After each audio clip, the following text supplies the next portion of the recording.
is Valentina Baldini. I'm a psychiatrist and a researcher at the University of Bologna, and I also work in a clinical sleep center.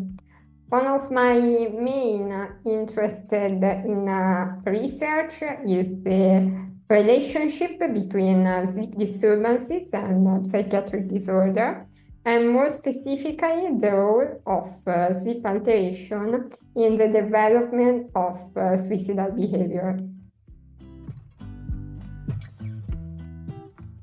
I first learned about the NSR while exploring the dataset to examine sleep as a transdiagnostic risk factor for suicidality. And what immediately caught my attention was the richness and the accessibility of the data. In our study, we use the Answer dataset to perform a secondary data analysis focusing on the suicide risk among university students.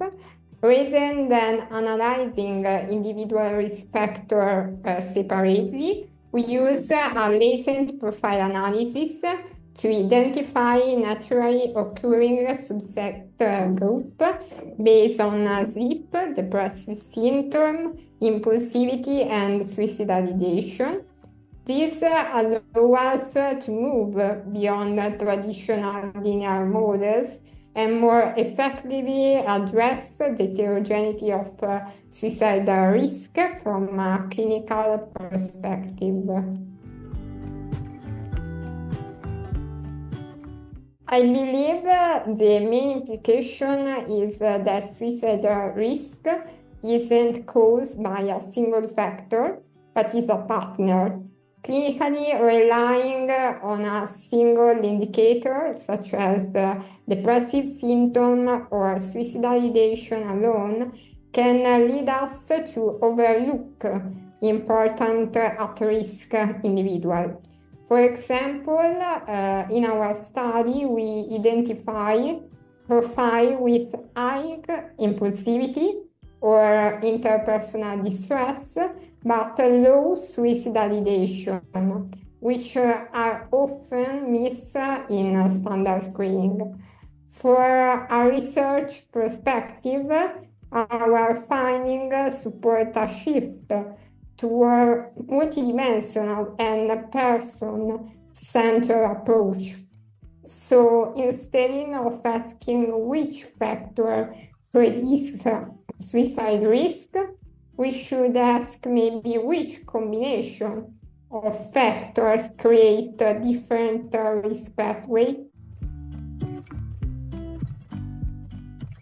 Our work advanced population health by showing that risk is distributed across profile within the same population, not just concentrated in those with obvious symptoms. We identify 5 distinct profiles, ranging from severely distressed individuals to more subtle but still clinical relevant subgroups. This highlights the need to stratify and tailor the prevention strategy. If we focus only on the most severe case, we risk missing a large portion of individuals who may deteriorate over the time. The advice is don't view it as just a sleep database. I think it's more than that. Take the time to explore dataset and think creatively about how sleep connects to other areas. For example, mental health, behavior, or cognition. Also, I strongly recommend using advanced statistical models, such as the Latent models or longitudinal analysis, because the richness of the data truly enable more innovative and impactful research questions.